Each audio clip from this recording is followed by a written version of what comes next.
Hey, Wesley here. I'm going to be continuing the worldwide adventure, and I'm in Japan for the foreseeable future.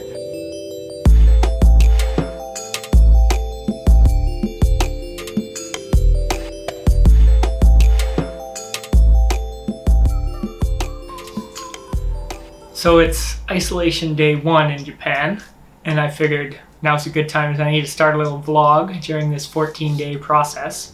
I thought I would start with talking about how I got here and the steps actually needed to enter Japan right now. I'm here on a student visa. They just opened borders for students in, I think, late October. So there's certain starts for semesters if you're going to do a language school like me, or if you're just going to apply to a university.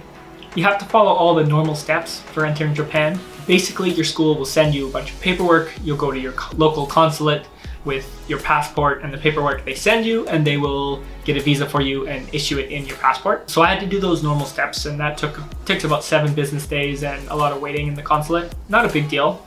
Because of COVID-19, there's some additional steps. Biggest ones being test 72 hours before my flight to Japan.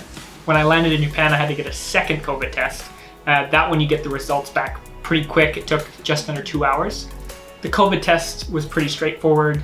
They line you all up, you go in these little isolation booths and you spit into this vial, get your spit up to the black line, and then they assign you a seat. You go wait in your seat and you get the results back in, they say 1 to 3 hours. It took just under 2 for me.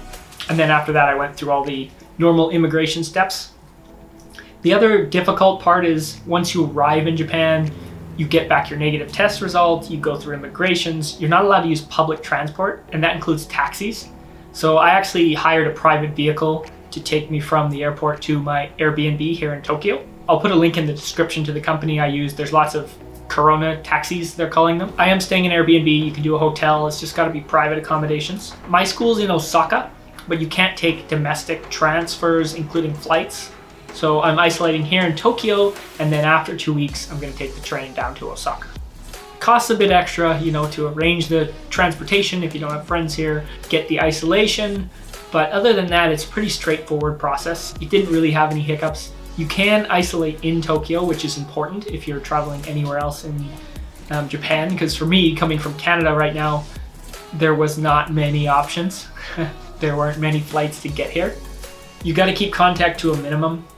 You're supposed to download a contact tracing app when you arrive here, but to be honest with you, no one at the border checked or helped me set it up. Luckily, there's plenty of delivery services for everything you need. I'm using Uber Eats just to get a bunch of groceries and food. A lot of airlines also have free cancellation, even 24 hours before your flight, even 2 hours before your flight for mine. That was super handy to be able to book a flight and book my taxi from the airport and put a deposit on my accommodations, all refundable. The Airbnb, just make sure you check their refund policies when you're booking.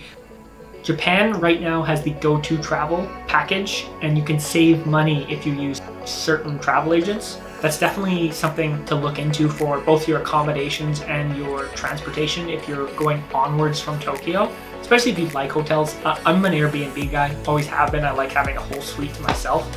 But if you like hotels, it might be a good way to save a lot of money during your isolation because it is a bit more expensive.